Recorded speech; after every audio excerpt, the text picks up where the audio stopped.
सम्माननीय दिलीप घोष जी, राष्ट्रीय उपाध्यक्ष और पूर्व अध्यक्ष, हमारे सहप्रभारी श्री अमित मालवीय जी, हमारे पूर्व सांसद और मेरे वरिष्ठ साथी श्री स्वपन दास गुप्ता जी, हमारे श्यामा प्रसाद मुखर्जी ट्रस्ट के डायरेक्टर श्री अनिर्वाण गांगुली जी, हमारे मधुचंद्र कर जी, हमारे वरिष्ठ सहयोगी और विधायक श्री अशोक लहरी जी, हमारे शारदत्त मुखोपाध्याय जी, हमारे सान्याल जी, श्री सन्याल जी, रुद्रनील घोष जी, श्रुति कुमार सरकार जी और हमारे आज के मंच संचालक प्रदेश महामंत्री आदमी मित्रा पॉल जी, सम्मानित मंच और यहाँ उपस्थित हमारे सभी कलकत्ता बंगाल के वरिष्ठ प्रबुद्ध जन, सांसदगण, विधायकगण और हमारे सज्जनवृंद, मीडिया के मेरे साथी, प्रिंट मीडिया और इलेक्ट्रॉनिक मीडिया के मेरे साथी, मेरा ये सौभाग्य है और मैं पार्टी का धन्यवादी हूँ जिन्होंने मुझे यहाँ कलकत्ता के और हमारे वेस्ट बंगाल के प्रबुद्ध नागरिक बंधुओं के साथ मिलने का सौभाग्य दिया और उनके साथ मुझे बातचीत करने का भी मौका दिया। मैं अपनी ओर से और पार्टी की ओर से उन्हें धन्यवाद देता हूं और आप सबको अभिनंदन करता हूं कि आप सब लोग इस कार्यक्रम में शामिल हुए। मैं बैठा बैठा सोच रहा था कि मैंने अभी सान्याल साहब को सुना, मैंने अभी अपने स्थिति जी को सुना और हमने शरदत जी को भी सुना। तो सबसे पहले तो जो उन्होंने बातें बताई हम सबके सामने, उसमें जो मैं महसूस करता हूँ कि एक स्थिति क्या जो उन्होंने हमारे सामने रखी है। तो जब हम बंगाल की बात करते हैं तो हम तो उस बंगाल को जानते हैं जो स्वामी विवेकानंद, रामकृष्ण परमहंस का बंगाल था। हम तो उस बंगाल को जानते हैं जो what India thinks tomorrow, Bengal thinks today, ये वाला बंगाल जानते हैं। और हम उस बंगाल को जानते हैं जहाँ श्यामा प्रसाद मुखर्जी जैसे लोग पैदा हुए, राजा राम मोहन राय पैदा हुए, श्री अरबिंदो ने यहाँ पर अपना काम किया, यानी religious leaders, social leaders, social reformers, सांस्कृतिक दृष्टि से, लिटरेचर की दृष्टि से जिसने देश को दिशा दी। सबसे पहले तो उस बंगाल को मैं नमन करता हूं और उसको मैं साथ ही साथ जो स्थिति आज बंगाल की है उस पर चर्चा करेंगे, लेकिन मैं इसमें बहुत निराश नहीं होता हूं और मैं बहुत निराशा भी नहीं रखता हूं, क्योंकि आज से कुछ साल पहले तो 2014 से पहले तो यही स्थिति तो देश की भी थी। आज बंगाल की रह गई है लेकिन देश की स्थिति भी तो ऐसी थी। लूट, एम्बेजलमेंट, करप्शन, स्कैम, नेपोटिज्म, भाई भतीजावाद, पॉलिसी पैरालिसिस, देश का नाम दुनिया में करप्ट नेशंस में तो अग्रसर होकर के उभरता था। Everywhere there was scam, scam, scam and scam. But today, after 8 years of Modi regime, we can say that Modi है तो मुमकिन है।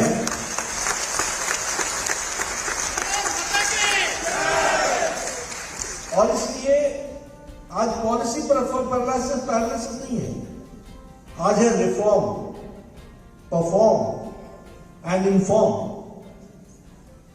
तो पॉलिसी पैरालिसिस से चले और हम कहां पहुंचे? आज है गुड गवर्नेंस, आज है स्पीड, स्किल एंड स्केल। हम छोटे काम अब नहीं कर रहे, हम बहुत बड़े काम कर रहे हैं और स्पीड के साथ कर रहे हैं।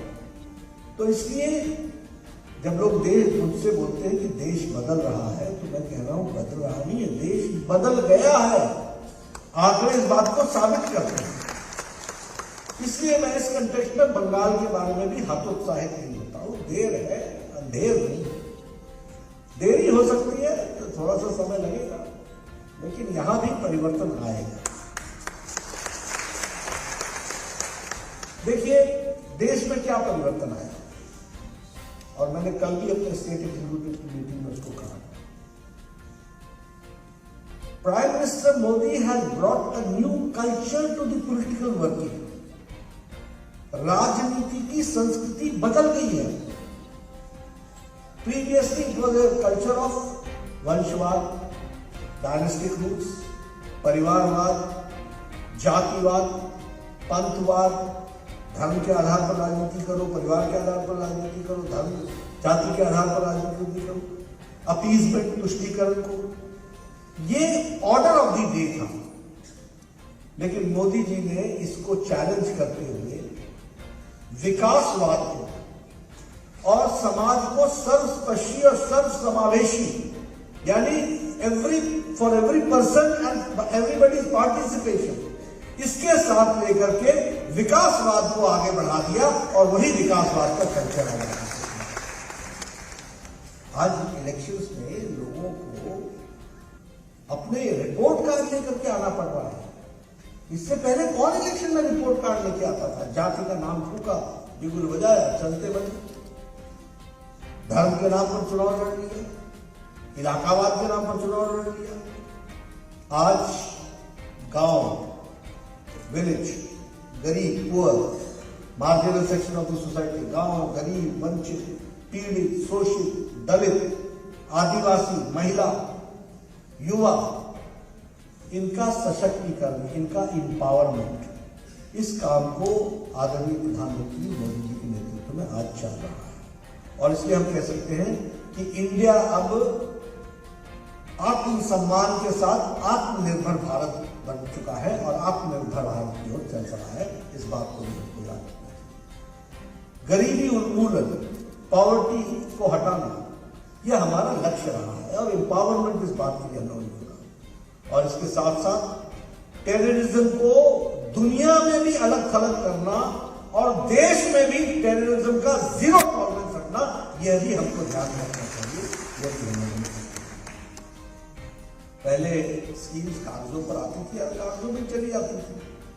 आज डिक्लेरेशन से लेकर इंप्लीमेंटेशन तक everything has been taken into consideration. And when I say गरीबी उन्मूलन, when I say that economy is changing, when I say that it is taking a lift, तो इसका मतलब यह है कि मैं इसको आंकड़ों के साथ भी आपके सामने रखना चाहता हूं। आज India third largest consumer country बन गया है, थर्ड लार्जेस्ट। अब कंज्यूमर कंट्री कैसे बना है?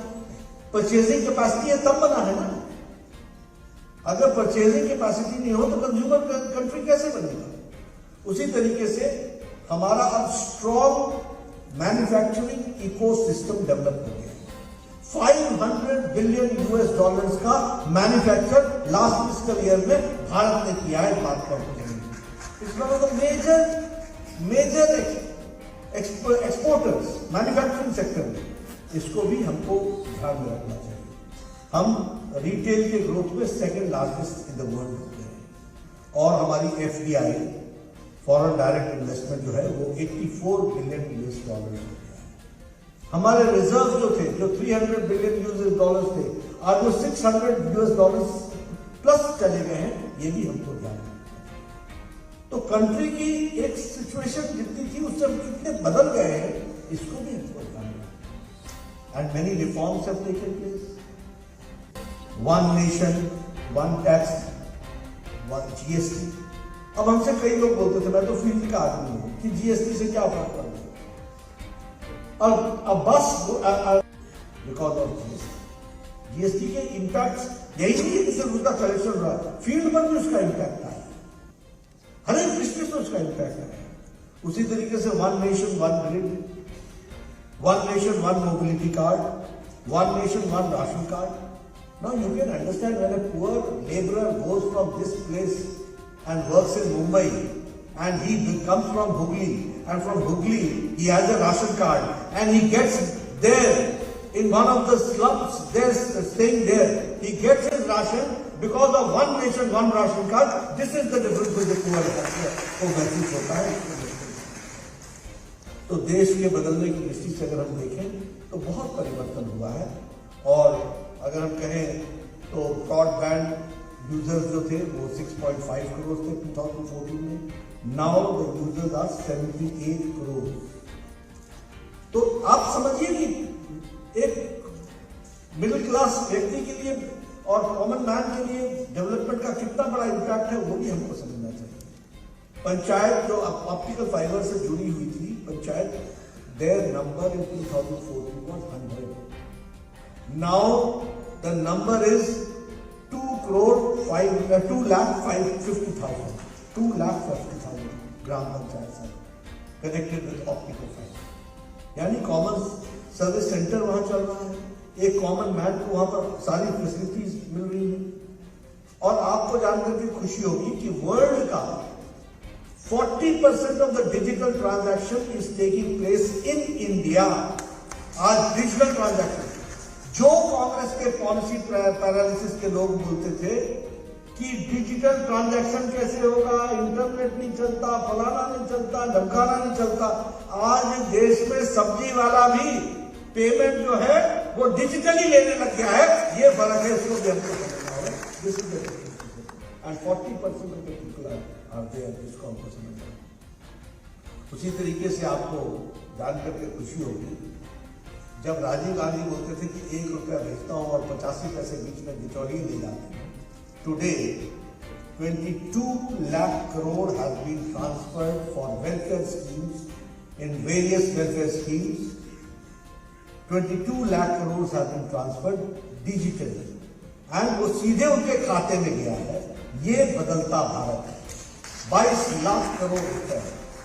और अभी शिमला के 31 तारीख को शिमला के रिज मैदान से प्रधानमंत्री जी ने प्रधानमंत्री किसान सम्मान निधि का 11वां किश्त 11th किश्त 10 करोड़ फार्मर्स को बटन दबा करके वहां पर रिलीज किया। और आपने वो मीटर देखा होगा, जो लोग उस समय दूरदर्शन और पिक्चर देख रहे होंगे, उन्होंने बटन दबाया और 10 सेकंड के अंदर 10 करोड़ किसान के 23,000 करोड़ रुपए उनके खाते में चला गया। This is 23,000 crore. Can you imagine? This is it. Can you imagine that how we are working and how things are there. Pradhan Mantri Awas योजना, मैं एमएलए होता था 94-95 में, मैं बार बार सुनाता हूँ। मेरा वीडियो मेरे पास आता था, बोलता था नड्डा जी आप अपने ग्राम पंचायत में 2 मकान इंदिरा आवास योजना में बनाने के लिए बताएंगे। 2 मकान। कुल मिलाकर के देश में कितने मकान बनते थे? 1.5 लाख, 1 लाख। आज 2.5 करोड़ हमारे मकान प्रधानमंत्री आवास योजना में बन चुके हैं and the target is to take it 3 crore. और पक्के मकान बन रहे हैं, separate toilet, kitchen with gas connection, with courtyard, with bedroom. और सबसे बड़ी बात यह है कि इस आवास योजना का मालिक नहीं होगा, मालकिन मालिक होगी। ये भी समझिए, इससे बड़ा वुमेन एम्पावरमेंट क्या हो सकता। अगर हम बात करें आयुष्मान भारत की, हमारे शरद दत्त जी ने आयुष्मान भारत की चर्चा की है। मैं ऑस्ट्रेलिया गया तो मुझे लोग समझाने लगे, इसी digital health record, this we are trying to do, this we are trying to do, हमको भी समझाने लगे। तो मैंने कहा I would like to just explain you one of the schemes which is known as Ayushman Bharat. What is that Ayushman Bharat? I said it is Pradhan Mantri Jan Arogya Yojana and PM जय, और उसमें वी आर गिविंग 5 लाख यानी 500,000 support to each individual, and we are giving to 50 crore people, 10,74,000 families, 50 crore people we are giving them 5 lakh health coverage per year per family, and the number is 50 crores. जब ये मैंने number 50 crores बोला यानी 50 crores का मतलब हो गया 500 million। तो जब 500 मिलियन मैंने बोला शब्द, तो वो बोलने लगे ओ माय गॉड। मैंने कहा don't call god, it has been done by people in India, we have done it and it is digitally. और इसमें सबसे बड़ी खूबसूरती की बात यह है कि अगर कैलकाटा का व्यक्ति मुंबई में जाकर के अपना टाटा कैंसर हॉस्पिटल में इलाज कराता है, तो मोदी जी का पैसा कैलकाटा नहीं आएगा, it will go directly to cancer centre Tata on the account of West Bengal and will straight reach there. This is digital transaction which we have to do. And it is cashless. It is cashless. And what is the number? 10 crore 74 lakh families, 10 lakh 74,000 families, 50 crore people. और उसमें सबसे बड़ी बात क्या है कि आप जाओ मशीन में अपना अंगूठा लगाओ, your family history will come, they will tell you that they are your, he is your, she is your sister, she is your brother, ये है जितने फैमिली मेंबर्स हैं, they are allowed. And now you have a green card, you can go to any hospital which is serving as an Ayushman Bharat, अपना अंगूठा लगाओ और लगाने के साथ साथ कहीं भी एडमिट हो जाओ, कैश पेमेंट डिजिटली हो जाएगा दिल्ली से। यह सुविधा इसमें दी गई है। And who are the beneficiaries? It is not on caste, it is on caste, economic caste census. और उसमें जो है बाय प्रोफेशन है, रिक्शा वाला, रेडी वाला, ठेला वाला, auto rickshaw, lift man, cleaner, barber, marginal section of the society, they are the beneficiary जिनको ये बेनिफिट मिलता। आप बताइए ये बदलता भारत है कि नहीं है? और 3 करोड़ लोगों ने इसका लाभ उठा लिया है, 23,000 करोड़ रुपए भारत सरकार दे चुकी है, इसको भी हमको ध्यान रखना है। और यहां हमारी ममता जी बोलती है होबेना गोरबेना। हमारे आयुष्मान के सारा लिटरेचर नाली में फेंकवा दिया। शरद जी बोल रहे थे, मैं उस समय बोला नहीं, मेरे को इन्होंने 2015-16 से लेकर के 2017 तक डेंगू का रजिस्टर नहीं भेजा कि डेंगू में केसेस कितने हुए और डेंगू में डेथ्स कितनी हुई। जब मैं डॉक्टरों के पास अपनी सेंट्रल टीम भेजी तो कहने लगे, डॉक्टर घबरा गए, बोलने लगे नहीं हमने नहीं रिपोर्ट करना, आप हेल्थ मिनिस्टर से बात कीजिए। डॉक्टर ने बोला हेल्थ मिनिस्टर से तो मेरा हेल्थ मिनिस्टर बात करेगा, लेकिन मैं तो आपसे बात करूंगा।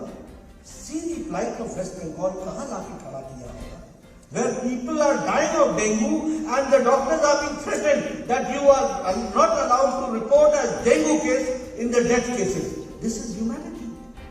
आप वेस्ट बंगाल में क्या रहते हो, कैसे होता है, क्या स्थिति होगी? और डॉक्टर्स को धमकी मिलती थी।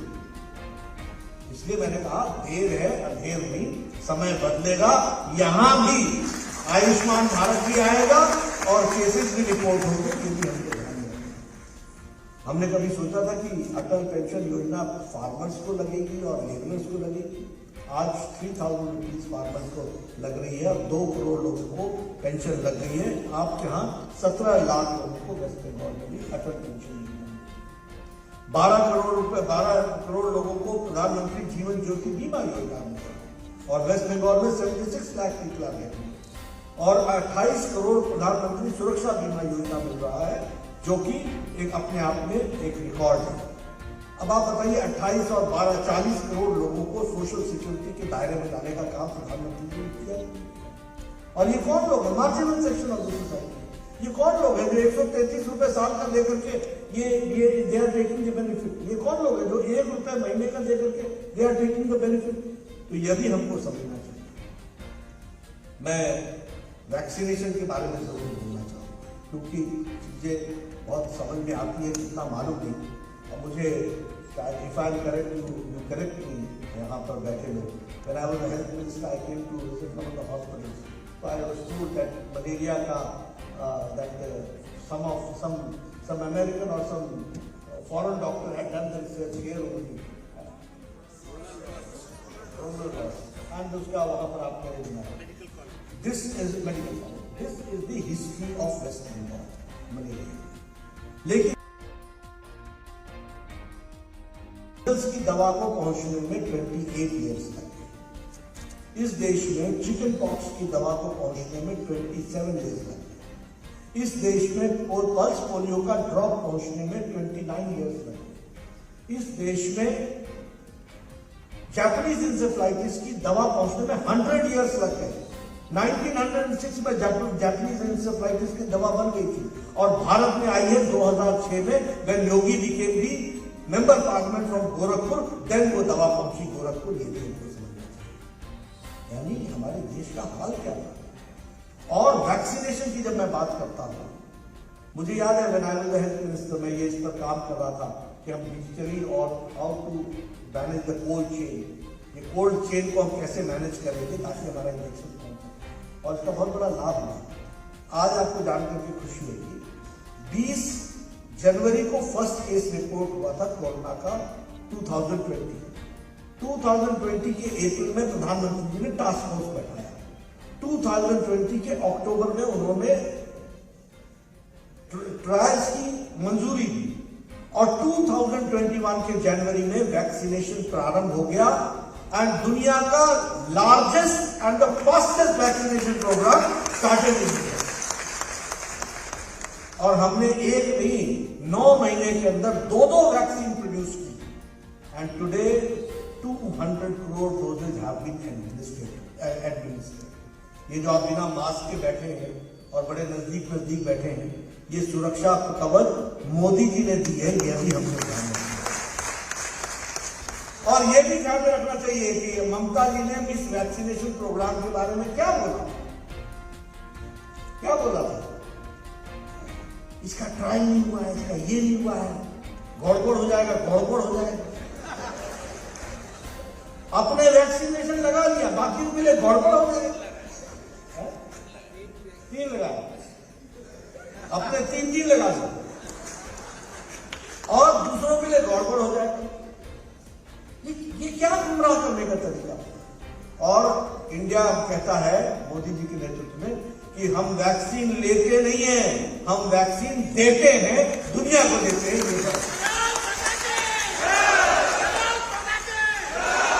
100 कंट्रीज को वैक्सीन मैत्री में हम लोगों ने 18 करोड़ 50 लाख वैक्सीन डोजेज हमने पहुंचाई है and you will be happy to know that 48 countries को हमने मुफ्त पहुंचाया। 2.5 करोड़ 48 कंट्रीज। कैसे इंडिया, अब आप इंडिया का नक्शा देखो ना, इंडिया की तस्वीर देखो ना, तो कैसी बनती हो। when we give vaccine, मैत्री vaccine to 48 countries and the number is so huge, 2.5 crore. तो ये आज हमारी स्थिति आकर के खड़ी हुई है, इसको भी हमको वैक्सीन मैत्री की दृष्टि से समझ लेना चाहिए। आज ये प्रधानमंत्री गरीब कल्याण अन्न योजना के तहत और बाकी इंटरवेंशन के तहत आपको जान के खुशी होगी कि इंटरनेशनल मॉनिटरी फंड ने Ashok Lahiri will correct me, has projected that the India's growth rate will be 8.7%, and also America को उन्होंने जो प्रोजेक्शन किया है वो 4.4%, और हमारी गरीबी की रेखा 22% से रिड्यूस होकर के 10% पर आ गई है। मतलब 12% पीपल बिलो पॉवर्टी लाइन से निकल गए हैं। ये बदलता भारत है, इसको भी हमको ध्यान में रखना है। और एक्सट्रीम पॉवर्टी 0.8% पर ला करके खड़ी कर दी गई। Per capita income in 2014 was 79,000 per year per person. Now it is 1,50,000 per year per person average. This is the difference which is taking place. Literacy rate in last 8 years is from 69% to 75%. Or all India Institute of Medical Sciences, there was only one All India Institute of Medical Sciences open. Vajpayee ji opened 7 All India Institute of Medical Sciences. Modi ji opened 15 All India Institute of Medical Sciences, and we gave to one to Calcutta, Kalyani also. All India Institute of Medical Sciences was given to West Bengal. And not only that, 170 medical new colleges have been given. And here also, Barasat, Ulberia, Jalpaiguri, Arambagh and Tamluk, यहाँ पर भी medical colleges Bharat सरकार ने, मोदी जी ने यहाँ खोल करके दिया है और आपको दिया है 6 मेडिकल कॉलेजेस। उसी तरीके से हमारी जीडीपी जो 112.33 लाख करोड़ थी, वो बढ़कर के 232 लाख करोड़ हो गई। Ease of doing business, we were in 2014 at the standing on 142 हमारी पोजीशन थी। Today ease of doing business में हम 63 पर खड़े हो गए हैं, ये भी हमको ध्यान रखना है। And prime minister Modi wanted that we will make it 5 trillion economy. Today we have reached 3 trillion economy और आगे चल करके हम 5 ट्रिलियन इकोनॉमी का भी गोल पार कर लेंगे, ये भी हमको ध्यान रखना है। Local, vocal for local. अब गांधी के लिए खादी के बारे में बात करते हैं, लेकिन khadi has become the one of the fastest moving consumer good है। FMCG हो गया 1,15,000 crores all time maximum turnover last fiscal में हुआ है, ये भी हमको ध्यान रखना है, ये भी हमको ध्यान रखना है। स्टार्टअप्स की बात करें, एग्रीकल्चर बजट की बात करें, agriculture budget was 23,000 crore, now it is 1,24,000 crore। अभी हम 2 लाख करोड़ रुपए हम डिस्ट्रीब्यूट कर चुके हैं प्रधानमंत्री किसान सम्मान निधि की तहत। तो बहुत से डेवलपमेंट्स हो रहे हैं। उसी तरीके से एग्रीकल्चर की दृष्टि, टेररिज्म की दृष्टि से भी आप देखिएगा तो जीरो टॉलरेंस है। अगर कहीं पूरी होती है तो हमारे यहाँ सर्जिकल स्ट्राइक होता है, अगर पुलवामा होता है तो हमारे यहाँ एयर स्ट्राइक होता है। जवाब बॉर्डर पर जवाब देने का और जीरो टॉलरेंस रखने का, यह भी हम लोगों ने ध्यान रखा है। आपके बगल में नॉर्थ ईस्ट है, फिर चाहे वो नागालैंड का समझौता हो, चाहे NLFT का समझौता हो, ब्रू रियांग का समझौता हो, बोडो शांति समझौता हो, all peace accords have taken place in past 8 years and you will find that from blockade to development, from blockade to peace, north east ने देखा है। And prime minister Modi has visited 50 times north east in last 8 years, 50 times। No prime minister has visited 50 times north east. Mainstreaming की गई है। तो मैं तो आपके सामने एक श्रृंखला रख सकता हूं सारी बातों की जानकारी के लिए। फॉरेन पॉलिसी में अब आप देखिए, भारत को भी सोच सकता था कि कोई भारत का प्रधानमंत्री बात करेगा पुतिन से और कहेगा कि लड़ाई रुकवाओ, और ज़ेलेंस्की को बोलेगा तुम जरा शांति रखो, हमने अपने बच्चे निकालने हैं, और 23,000 बच्चों को निकाल करके 1 महीने में घर पहुंचाया।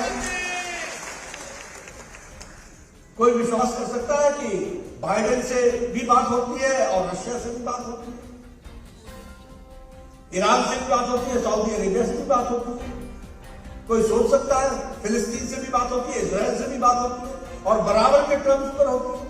और पड़ोसियों को हम लोगों ने पूरा का पूरा मान सम्मान ध्यान रखा है, और पड़ोसियों को नेबर्स फर्स्ट इस पॉलिसी को भी हम लोगों ने ध्यान में रखा है। तो आज अगर हम फॉरेन पॉलिसी की भी बात करें तो इंडिया की बदलती हुई छवि हम सबके सामने है। हमने अफगानिस्तान से व्यक्ति भी लाए और व्यक्ति के साथ साथ गुरु ग्रंथ साहब को भी सुरक्षित वापस लाया। लेबनान से लोग लेकर के आए, यमन से लोग लेकर के आए, यूक्रेन से हमारे बच्चे को वापस लेकर आए। कौन सा देश है जो अपने बच्चों को 104 सॉर्टीज की है भारत में, 90 सॉर्टीज हमारे सर्विस राइट्स की गई है, और 14 सॉर्टीज हमारी ये एयरफोर्स की गई है, और 104 सॉर्टीज करके 23,000 बच्चों को भारत लाने का काम किया। तो इसलिए एक बदलता भारत जो हम सबके सामने है वो हम लोगों ने देखा है, और उसको हमको आगे बढ़ाना है, और उसको हमको संभाल करके आगे ले चलना है, ये मैं जरूर कहना चाहता हूँ। अभी चर्चा हमारे सान्याल साहब ने भी की, हमारे सिटी साहब ने भी की, हमारे शरद दत्त जी ने भी की। एक ने स्वास्थ्य के बारे में कहा, एक ने ह्यूमन राइट्स के बारे में कहा, एक ने हमारे सिटी साहब ने एजुकेशन के बारे में कहा। मैं इसको आश्चर्य नहीं मानता, क्योंकि जब ह्यूमन राइट्स ने कह दिया कि here it is the rule of the law of the rulers, not the rule of the law, तो ये यहां का ऑर्डर ऑफ द डे है। लेकिन मैं कल से एक बात यहां पर बोल रहा हूं, क्योंकि लोगों को राजनीति के बारे में कितनी जानकारी रहती है मुझे नहीं मालूम, तो मैं तो बचपन से सब चीजों को देखता रहा हूं। लालू के सामने ममता जी क्या है, और मैंने लालू का रजीम देखा है, जब बोलते थे जो कहे लालू वही सही, न खाता न बही वही सही, हम ही विधान है, हम ही संविधान है। आजकल विधान और संविधान के साथ जेल के अंदर लोग कहते थे जब तक वो समोसे में रहेगा आलू तब तक रहेगा लालू, है लालू जेल में। कौन सोचता था कि इनकी सरकार जाएगी, गई। उठे तो हमको न्यूज मिली कि एक नए पेशी में लालू जी पेश होंगे। मैंने कहा अभी तो और पेशियां आनी बाकी हैं। कौन सोचता था कि मुलायम सिंह जी की सरकार चली जाएगी? चली गई, एक के बाद एक। इनकी दूतियां बोलती थी। एक बात ध्यान रखिएगा, गलत करने वाला कभी चलेगा नहीं और सही चलने वाला कभी रुकेगा नहीं। इस बात को हमको समझना है। इसलिए थोड़ा देर है, इसमें कोई दो राय नहीं। हम लड़ रहे, ये भी देखिए विडंबना मैं आपके सामने कहता हूं, सारी डायनेस्टिक पार्टीज और रीजनल पार्टी जो आज डायनेस्टिक पार्टी बन रही है उससे लड़ रहा है तो बीजेपी लड़ रही है, बाकी तो कोई पार्टी नहीं लड़ी। जम्मू कश्मीर से उठा करके नीचे तक आ जाओ, सारी पार्टियां परिवार की पार्टियां हो गई कि नहीं हो गई? यहां भी बताइए तो ये पीसी भाईपोत की पार्टी है ना, बाकी तो सब ताली बजाते हैं। हाँ, क्या लैम्प पोस्ट सब वही है। और क्या, क्यों ऐसी क्या स्थिति है? और इससे लड़ेगा कौन? इससे लड़ेगा भारतीय जनता पार्टी, और हम ही जीत हासिल करेंगे, ये बात हमको स्पष्ट है। और मुझे भी दुख होता है। अब ये 4th highest number of cases of murder, मैं एनसीआरबी की रिपोर्ट बता रहा हूं। 4th highest murder cases West Bengal, highest number of attempts to murder cases West Bengal, highest number of cases of grievous hurt West Bengal, 3rd highest total number of violent crimes West Bengal, हमारे maximum number of cases West Bengal. और हमारी ममता जी बोलती है छोटो घटना हो। क्या है, क्या तरीका है? As per national records 1069 cases of rape, 944 incidents of attempt to rape, maximum number of kidnapping of women and human trafficking is west Bengal. और अगर डेट की दृष्टि से देखा जाए तो 9 लाख करोड़ पर पहुंच गया है। सीबीआई को यहां पर आने नहीं देते हैं मिसलीड्स को बचाने के लिए। हाई कोर्ट को ऑर्डर करना पड़ता है और वो लड़ाई लड़ी जाती है और हाई कोर्ट कहता है कि सीबीआई की इंक्वायरी करो। तो ऐसे ये सिचुएशन है आज वेस्ट बंगाल में। There is no, I really sympathise, और हम आपके साथ खड़े हैं। लेकिन मैं आपको बताता हूं कि लीगल लड़ाई सन्याल साहब लड़ेंगे, इनकी फ्रेटर्निटी लड़ेगी, लेकिन पॉलिटिकल लड़ाई धरती पर हम लड़ करके निकलेंगे। ये बात का हम आपको विश्वास कराएंगे, ये हम आपको बताएंगे, और इसमें हमको सफलता मिलेगी। मैं आज भी कह रहा था, वो कोरोना नहीं आया होता तो इसी बार हमारा झटका ठीक से लग गया। वो तो 17 तारीख 16 तारीख के बाद 4th फेज के बाद हमारा प्रचार ही नहीं कर पाए, because if you remember after 14th April, after 14-15 April, 4th stage के बाद campaign had to come to a standstill, and for 4th phase, 5th phase, 6th phase, 7th phase then without campaign। नहीं तो जो हमारा campaign था और जो speed थी और जिस तरीके से ममता जी के साथ चुनाव हो रहा था, तो उसमें जो होता वो होता। लेकिन चलिए, हो गई बात, कोई बात नहीं। अगला चुनाव फिर से आएगा, कोई दिक्कत की बात नहीं। कौन सा फूल का बेला है, फिर 5 साल बाद आएगा, हम उसको अच्छे से लड़ करके जीतेंगे, ये आपके आशीर्वाद से। और हमको एक बात जरूर करनी, we have to maintain and uplift the Bengali pride. उसको संभाल करके आगे बढ़ेंगे, वो गौरव का विषय है। और जो लोग बंगाली प्राइड को हर्ट पहुंचाते हैं उनको हमको एक्सपोज करना चाहिए। और बंगाली प्राइड सिर्फ लिटरेचर में नहीं छपा हुआ, बंगाली प्राइड एक्टिविटीज में, बंगाली प्राइड रविंद्र संगीत में है, बंगाली प्राइड हमारे सर्वंस में, जो हमारे विवेकानंद जी ने जो कहा उसमें बंगाली प्राइड छपा हुआ है। उसके लिए लड़ना, राइटर्सनेस के लिए लड़ना, गरीब के लिए लड़ना और उसको आगे बढ़ाना, ये हमारा बंगाली प्राइड है, जिसको हमको आगे बढ़ाना है। हमारे को लिटरेचर को आगे बढ़ाना है। हमको इस प्रदेश को सिंडिकेट्स का प्रदेश नहीं बनाना है। हमको इस प्रदेश को टोलाबाजी का प्रदेश नहीं बनाना है, कटमनी का प्रदेश नहीं बनाना है, माफियाज का प्रदेश नहीं बनाना है। हमको यह प्रदेश विद्वता से परिपूर्ण, विकास से परिपूर्ण, डेवलपमेंट के साथ दिशा देने वाला इस बंगाल को उस स्थान पर ले जाना है। और उस स्थान पर ले जाने में हम कोई कसर नहीं छोड़ने वाले हैं। आपका साथ चाहिए, आपके साथ लेकर के हम इसको पूरा करेंगे, यही मैं कहना चाहता हूँ। और मुझे पूरा विश्वास है। अब आप कहिएगा कि हम बहुत कम लोग यहाँ जो हमारे हॉल में बैठे लोग हैं, मैं कहता हूँ आप याद रखिएगा, किसी समय में वो हमारा कौन सा ग्राउंड है जहां मोदी जी बोले थे, ब्रिगेड ग्राउंड, ब्रिगेड ग्राउंड में भी हमारी विजय रैली होगी। इस बात को आप याद रखिएगा। और हमारे बंगाल परसों जो मेरा स्वागत हुआ और जो मैं रिपोर्ट देखता था, मैंने कहा क्या बोलते हो, बंगाल का व्यक्ति देखो क्या इसके हाथ फड़फड़ा रहे हैं कुछ करने के लिए, इनका मन लिफ्ट लेते हुए कुछ ना कुछ नया करना चाह रहा है।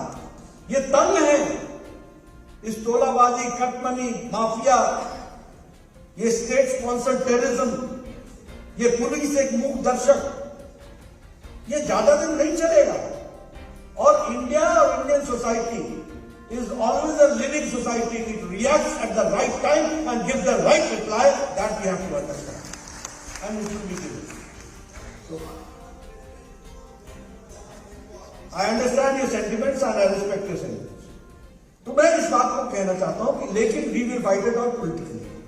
और इसलिए मैं आपसे अंत में यही कहना चाहता हूं, आप लोगों ने मेरी बात सुनी, आपका बहुत बहुत धन्यवाद। लेकिन विश्वास रखिए, हम आगे बढ़ेंगे, आपके सहारे बढ़ेंगे, आपके आशीर्वाद से बढ़ेंगे और हम सफल होंगे। इन्हीं शब्दों के साथ बहुत बहुत धन्यवाद।